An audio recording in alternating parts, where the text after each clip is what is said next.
제 주변의 지인들도 결혼 다시 하고 싶어요. 제 아내의 지인도 언니 정말 결혼식에서 할 거다, 너무 감동이었다, 막 이런 정도였어요. 한편의 드라마를 보는 파티같이 느낄 수 있도록 되게 신경 많이 썼거든요.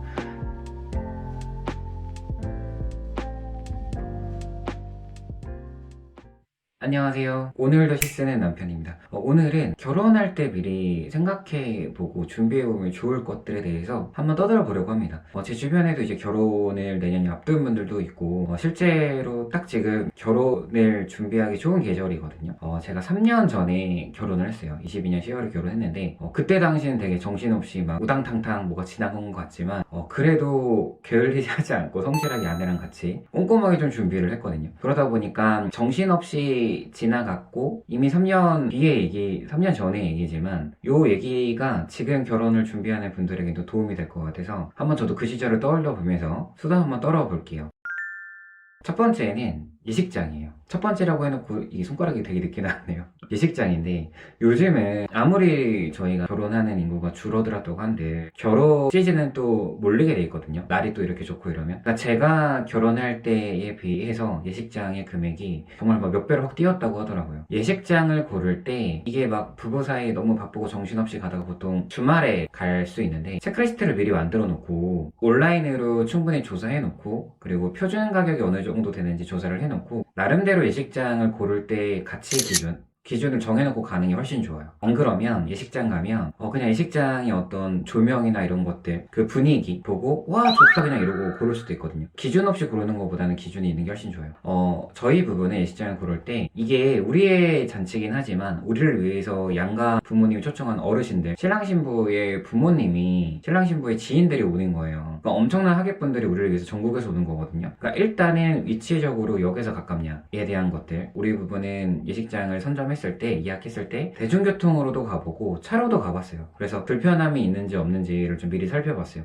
아내 지인이나 제 주변 지인 결혼식 갔을 때 차로 갔을 때 조금 불편했던 점은, 그 예식장이 부여한 주차장이 넓지가 않으면 차가 미리 차 있으면 이 차를 또 돌려요, 다른 곳으로, 외곽으로. 그 다음에 이제 업체에서 대관하는 버스를 타고 이렇게 가게 하거든요. 그게 좀 불편할 수 있어요, 멀리서 오는 분들은. 그래서 예식장 위치도 좀 잘 봐야 되고, 그리고 좀 고려해야 될 것들은, 전 정말 이 부분을 신경을 많이 썼는데, 아내랑 양가 어르신들이 오기 때문에 사실은 신랑 신부의 지인보다는 어르신들이 조금 좋아할 수 있는 식사 메뉴를 고르는 게 저는 좀 현명하다고 봐요. 저희 같은 경우는 메인 메뉴에 이제 설렁탕도 나오고, 뷔페에서 그 메뉴의 가짓수가 잘 나오고, 이게 젊은 세대들도 좋아할 수 있지만 어르신들도 좋아할 수 있는지를 좀 봤어요. 미리 그런 것도 신청을 하면 미리 예식장에서 먹어볼 수 있게끔 해주거든요. 그래서 미리 먹어보고, 그때 저희 부부 같은 경우는 옆에서 먹고 있던 어르신들이 좀 있었어요. 그래서 어르신들한테 입맛에 잘 맞는지 물어보기도 했어요.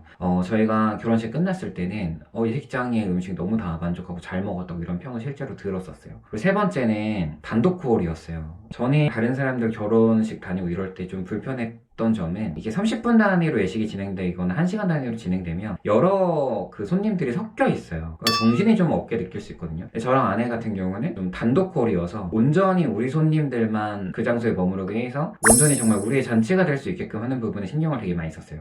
지금 생각해보면 되게 잘했다고 생각하는데, 우리 부부의 가치관, 그리고 예식장 고르는 기준은, 첫 번째는 위치, 전국에서 올 수 있는지, 왔을 때 부족함이 없는지에 대한 거랑, 두 번째는 식사에서 젊은 사람들을 좋아하면 좋지만 양가 어르신들이 좋아할 수 있는 식사 메뉴를 좀 선택하는 거, 또 신경을 좀 썼고, 세 번째는 단독 콜이어서 다른 손님들과 섞이지 않게끔 하는 거를 신경 썼습니다. 그래서 요 세 가지는 한번 고려해보시고 고르면 좋을 것 같아요. 물론 예산이 지금 결혼식 예식장이 다 확 뛰었다고 하는데, 예산적인 사정 때문에 어쩔 수 없으면은 뭐 이 요소가 들어가지 않을 수는 있지만, 포기해야 되는 요소가 생길 수는 있지만, 웬만하면 요 세 가지 요소를 잡고 좀 들어가 보면 전 좋을 거라고 봅니다. 그리고 결혼할 때 또 예식장에서 저희가 좀 중요하게 생각했던 거는, 예식 시간을 저희 부부 같은 경우는 오후 5시로 했어요. 피크타임 12시, 2시보다는 아무래도 5시가 좀 싸기는 해요. 근데 5시로 한 이유는 금액이 싼 것도 있는데, 마지막에 이제 5시 하게 되면 좀 여유로워요. 그 뒤에 예식 시간이 또 잡혀있지 않기 때문에 좀 여유롭게 돌아가고, 그리고 뷔페에서 손님들이 즐길 수 있는 시간이 좀 여유롭게 잡히는 경우가 있어요. 그래서 5시부터 7시까지 잡혔던 것 같아요.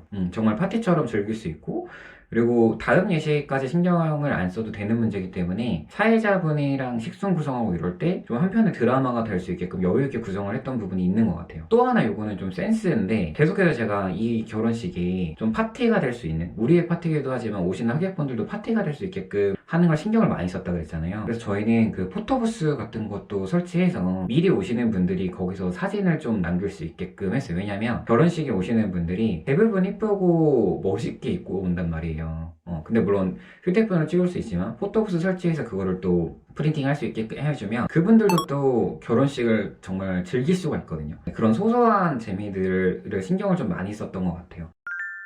마지막으로 예식장과 관련해서 정말 강조하고 싶은 거는 전 사회자 너무 중요한 것 같아요. 제가 말하는 업이고 제 주변에도 뭐 MC도 있고 사회자도 있고 말하는 업에 다양한 분들도 계시고 저 역시도 결혼식 사회를 보고 있지만 제가 아내 지인의 결혼식을 갔을 때 좀 안타까운 경우는 뭐냐면, 물론 친한 친구분들이 보면은 그 우정사이기 때문에 그것도 하나의 상징적인 장치이긴 한데 아무래도 결혼식 사회가 좀 떨리다 보니까 그 구성된 대본을 기계처럼 읽는 경우가 많아요. 그러면은 놓치는 게 정말 많아요. 신랑 신부가 입장할 때 입장을 아직 안 했는데 멘트의 부족함이 생길 수도 있고, 그리고 거기 보면은 하객분들이랑 충분히 또 소통을 해줘야 되거든요, 사회자는. 근데 기계처럼 사회자가 읽고 있으면 하객분들이 어쩔 수 없이 전체의 결혼식을 보는 거에 집중을 놓치게 돼요. 왜냐면 결혼식 사회가 재미가 없기 때문에, 그리고 결혼식 사회에서 감동이 없기 때문에. 그래서 결혼식 사회는 중요한 거는 하객분들이랑도 소통할 수 있고, 그리고 양가 부모님 신랑 신부랑 소통을 같이 할 수 있고, 거기 오는 스태프분들, 그러니까 드레스 정리해주는 스태프분들, 그리고 DVD 촬영하시는 분들, 이런 분들이랑 호흡을 잘 맞춰줘야 돼요. 근데 사회자가 정말 형식적으로 기계적으로 멘트를 읽어버리면 어떤 문제가 생기냐면 슬로우 모션으로 영상이나 사진이 담기는 게 되게 좋거든요. 근데 사회자가 멘트를 끝내버렸어요. 그러면은 멘트 없이 영상이 찍히거나 이미 사회자가 다음 순서로 넘어가 버릴 때도 있거든요, 긴장해서. 그러면은 촬영하시는 입장에서는 여기가 정말 중요한 스팟인데 그 스팟을 놓칠 수도 있어요. 그래서 결혼식 사회자는 정말 잘 고르는 게 중요하고, 웬만하면 전문 사회자를 고르는 게 되게 중요해요. 다른 분의 영상을 넣을 수 없기 때문에 제가 사회 봤던 것도 유튜브 설명에 더보기란에 넣어드릴 테니까, 정말 여기서 중요한 거는 사회자를 잘 고르는 게 되게 중요하고, 예식장의 비용이 얼마나 많이 쓰인 걸 알기 때문에 웬만하면 아내가 친구의 결혼식 간다 그러면 웬만하면 제가 먼저 해준다 그래요. 그분들의 식순 같은 것도 좀 유연하게 좀 더 감동적일 수 있게끔 바꿔주고, 그리고 축시 같은 것도 그분들의 사진, 신랑 신부 사진 받아서 감동적으로 넣어주거든요. 그럼 나중에 그게 좀 결혼식장에서도 한편에 좀 드라마가 될 수도 있고, 그리고 DVD로 나중에 봤을 때도 정말 감동적인 한순간이 될 수 있어요. 그래서 결혼식 사회자는 정말 중요합니다. 예식장에 돈을 많이 썼기 때문에 결혼식 사회자랑 호흡을 잘 맞추는 게 정말 중요해서 상대적으로 좀 길게 얘기했습니다.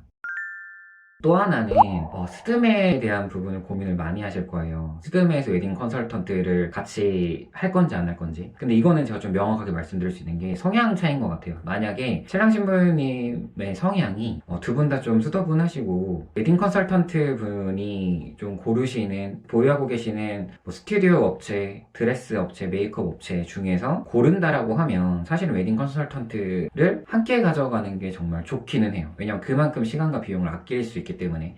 근데 신랑 신부님 둘 중에 한 분이라도 꼼꼼한 성격이 있다 그러면 저는 비추해요. 저희 부부도 좀 안정적으로 하려고 결혼식은 누구나 처음이니까 스데메를 할 때 웨딩 컨설턴트 분을 채용을 좀 했는데 아내가 되게 꼼꼼하게 했어요. 그러니까 스튜디오 드레스 메이크업 업체를 분들이 보유하고 있고 이런 걸 여러 업체를 추천해주면 아내는 그것도 보지만 다른 곳에 카페 같은 데를 뒤져서 더 찾은 거예요. 그러니까 역으로 나중에 좀 웨딩 컨설턴트 분들이 보유한 업체에서 안 하고 저희가 찾은 업체를 역으로 제공할 때도 있었어요. 그리고 그분들이 좀 얘기를 하시는 거는 아무래도 결혼식을 처음 하는 신랑 신부는 스튜디오 드레스 메이크업 업체 입장에서는 단 한 번뿐의 고객이지만 본인들은 오랫동안 연이 있기 때문에 몇백 명, 몇천 명을 보유한 고객이다. 그래서 아무래도 웨딩 컨설턴트 분이 중간에서 얘기를 해주면 더 잘 봐준다, 이런 얘기도 있는데 맞는 얘기긴 한데 저희가 진행했던 곳은 저희가 그 스튜디오 드레스 메이크업 업체의 첫 고객이라 그래서 꼭 그렇게까지 막 웨딩 컨설턴트 꼈다 그래서 그렇게까지 또 신경 써주는 분위기는 아니었어요. 근데 물론 이걸 일반화시킬 수 없는 부분이긴 하지만 저희 부부한테는 웨딩 컨설턴트를 한 게 아내가 너무 꼼꼼하게 받고 저희도 좀 디테일하게 들어갔기 때문에 별로였던 것 같아요. 근데 이게 정말 케바케인 게 다른 친구들 결혼한 친구들 보면 본인들이 좀 직접 나서지 않은 친구들은 아무래도 시간을 아낄 수 있기 때문에 웨딩 컨설턴트를 활용한 경우가 정말 좋았다라고 한 친구도 있었고 저희처럼 좀 신랑 신부 둘 중에 한 명이라도 꼼꼼한 그 친구들은 오히려 웨딩 컨설턴트를 껴서 더 비용이 나갔다라고 한 친구도 있었어요. 그래서 이거는 성향을 한번 보시고 선택해 주시는 게 좋아요. 신혼여행이 되게 중요한데 제가 결혼할 당시에 아내도 바쁘고 저도 되게 바쁠 때였어요. 그래서 아내도 결혼식을 끝나고 오히려 우리 둘의 사업이 비수기 때 가는 게 좋지 않겠냐 그랬는데 결혼 선배한테 물어보면 그 결혼했을 때의 감정이 딱 있을 때 결혼식 때 정신은 없지만 하객분들이 축하박수 쳐주고 정말 축복받는 느낌이 들거든요. 그 감정을 갖고 당일에 바로 출발하든 다음날 출발하는 게 너무 좋다고 하더라고요. 근데 그 얘기가 정말 맞았던 게 아내랑 저랑 결혼식 때 250명분의 하객분한테 정말 많은 축하를 받고 다음날 새벽 4시에 택시 타고 인천공항에 딱 도착했는데 그때부터 기분이 너무 좋은 거예요. 왜냐면 실제로 결혼을 준비하는 과정에서 준비할 것도 너무 많고 고생도 많이 해요. 사소한 부분에서 갈등도 생기고 근데 그런 것들을 아내랑 어쨌든 같이 겪어내고 비행기를 막 타기 전에 그 설렘 그때 아내랑 비빔밥에 맥주 먹었거든요. 근데 그거 진짜 맛있었어요. 고추장 맛이 정말 많이 났는데도 심지어 비빔밥도 작고 맥주도 뭐 일본의 맥주에 비할 바는 아니었는데 너무 맛있었어요. 그러니까 고생 끝에 낙이 온다고 고생 끝에 첫 낙을 맛본 거잖아요. 공항에서. 그러니까 너무 좋았기 때문에 신혼여행은 바로 좀 가셨으면 좋겠고 그리고 길게 가시는 게 좋을 것 같아요. 어차피 결혼식을 준비하는 과정에서 현금도 굉장히 많이 나가고 예산이 많이 쓰여요. 그래서 신혼여행은 저희 부부는 9박 10일 갔는데 심지어 다음날 돌아오는 것도 아까워서 1박 2일을 또 늘렸어요. 11박 12일을 갔는데 전혀 안 아깝고요. 아내랑도 지금 1년에 뭐 한두 번 정도는 해외든 국내든 여행을 가는데 지금까지도 계속 얘기하는 게 그때 여행 간 거 너무 후회 안 되고 다시 가고 싶고 가장 행복했던 여행을 신혼여행으로 꼽아요. 네, 그래서 신혼여행을 꼭 길게 다녀오시기를 바랍니다. 집 문제를 아마 많이 고민하실 거예요. 저희 부부도 결혼식 준비하는 와중에 집도 준비하고 뭐 대출도 알아보고 했는데 서울에서 전세를 구할지 아니면 한 번도 살아보지 못했던 남양주에 자가를 구할지 고민을 많이 했어요. 서울에서 전세를 구하는 비용을 남양주로 좀 오면 구축 아파트 같은 경우는 평수가 좀 넓은 곳을 구할 수 있겠더라고요. 그 아내랑 저의 좀 꿈이 첫 집을 좀 구해서 인테리어를 좀 이쁘게 하고 싶었어요. 지금 저 같은 경우 뒤에 서재가 있는데 저런 서재를 좀 제가 원하는 가구를 들여와서 저렇게 놓는 게 저의 꿈 중에 하나였거든요. 그래서 자가를 구하면 물론 이거는 뭐 전세를 구해서 돈을 모아서 더 빛나는 집을 가는 가치관도 있을 거고 우리 부부처럼 처음부터 이제 집을 구하는 것도 있을 텐데 집을 좀 구했던 문제가 아무래도 젊고 아직은 이리저리 부딪히면서 막 인생을 부딪혀야 되는 시기거든요. 돈도 좀 많이 벌어야 되고 계속 왜냐면 아이도 생각하고 양가 부모님도 생각하고 이러면 그러면 심리적인 안정감이 중요해서 우리 집이면 지금 여기 산 지가 이제 3년이 좀 넘었는데 우리 집이 아무래도 심리적인 안정감이 생겨요. 뭘 해도 되고 여기에서 어떤 인테리어를 해도 되고 인테리어가 마음에 안 들면 바꿔도 되고 벽지를 바꿔도 되고 저는 출장 가다가 강의하고 집에 올 때 우리 집에 있다라는 그 심리적인 안정감이 있어요. 그리고 이사를 안 가도 된다는 문제가 되게 큰 것 같아요. 신혼일 때 좀 부딪혀 살다 보면 분명 희노애락이 있거든요.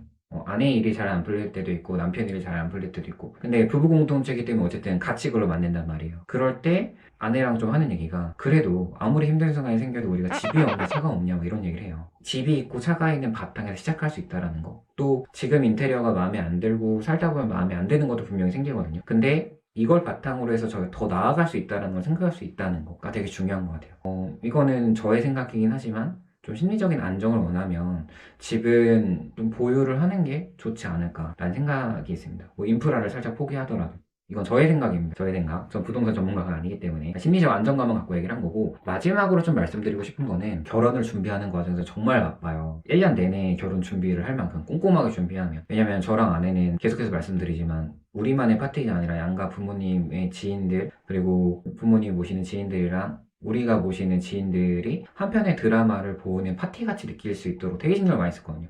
실제로 제 주변의 지인들도 작가님 그러는 것보다 결혼 다시 하고 싶어요. 제 아내의 지인도 언니 정말 결혼식에서 할 거다 했다. 너무 감동이었다. 막 이런 정도였어요. 그만큼 신경을 되게 많이 썼고 그 와중에 이제 집도 가고 인테리어도 하고 정말 바빴는데 그때 또 깨달은 게 뭐냐면 소통 정말 잘해줘야 돼요. 역할이 어쩔 수 없이 분담되긴 했거든요. 저는 결혼식 이틀 전까지도 뭐 일하고 그랬으니까 아내가 이제 웨딩 업체나 여러 가지 좀 세부적인 업체들을 좀 이렇게 했다면 저는 집 구하는 문제, 대출 알아보는 문제, 인테리어 이쪽에 좀 신경을 많이 썼어요. 그러다 보니까 아내랑 서로 이제 막 일하면서 하니까 지쳤던 거죠. 근데 서로의 관심사, 서로 하고 있는 거에서 소통을 많이 했어야 되는데 어느 순간은 그러지 못했어요. 둘 다 막 멘탈도 털리고 체력적으로 털리니까. 그러다 보니까 좀 서로를 외롭게 두는 순간이 분명히 생기거든요. 그러니까 역할이 나눠졌다 그래서 네 역할, 내 역할이 사실 아니에요. 들여다봐야 돼요. 아내한테 저도 그거 스튜디오 사진 픽업 잘 됐어? 그러니까 내가 힘들더라도 물어봐야 돼. 아내도 저한테 거기 뭐 대출 받는 거 뭐 힘들진 않아? 뭐 더 공부해야 될 게 있으니까 물어봐야 돼요. 계속해서 제가 소통에 대한 건 앞으로도 계속 얘기할 건데 절대로 상대방과 역할이 나눴다 그래서 내가 무관심하게 알아서 해라라고 하는 것도 뱉으면 안 되는 멘트예요. 꼭 관심을 가져주세요. 그래서 오늘은 평소보다 좀 길게 떠들었고 앞으로 결혼할 때 챙겨보세요 같은 경우는 이렇게 신혼생활도 있고 정말 생각해야 될 게 앞으로 많거든요. 시리즈로 계속해서 찍을 수도 있을 것 같아요. 근데 정말 중요한 예식장 문제, 그리고 뭐 그 안에서 예식 시간 고르는 거, 사회자 문제, 스드메, 뭐 신혼여행, 집까지 좀 말씀을 드렸는데 수다 떨 수 있는 범위가 정말 넓은 거라서 앞으로도 좀 이것과 관련돼서 도움 드릴 수 있는 게 있으면 과감하게 좀 말씀을 드릴게요. 그리고 오늘은 그 결혼식 하시는 신랑 신부님들을 위해서 청첩장에 넣으면 되게 좋은 시가 있거든요. 저희 부부도 제가 쓴 시로 좀 넣었는데 이거 되게 넣기 좋은 시예요. 근데 넣으셔도 되는데 이게 좀 저작권 문제가 있어서 출판사랑 같이 한 거기 때문에 그래서 김보겸 작가라는 거는 쓰실 거면은 꼭 넣어주세요. 제가 더보기란에 이거 시도 넣어드릴게요. 네, 그리고 오늘 까먹을 뻔했는데 오늘의 내용이 좀 도움이 되었다면 구독과 좋아요, 댓글 알림 설정 해주시면 큰 힘이 날 것 같고 그 큰 에너지를 바탕으로 앞으로도 좋은 영상 많이 찍을 수 있을 것 같습니다. 감사합니다. 제목 0. 오늘 하루 당신 생각해. 그대 좋아하는 구름이 떴어요. 창가 쪽 마루의 누운 틈으로는 당신이 보내준 것 같은 달도 떴어요. 달이 놓고 간 그림자에는 그대를 그려 인연을 만들어 보았어요. 손붙잡고 놓지 않을 그럴 연이요.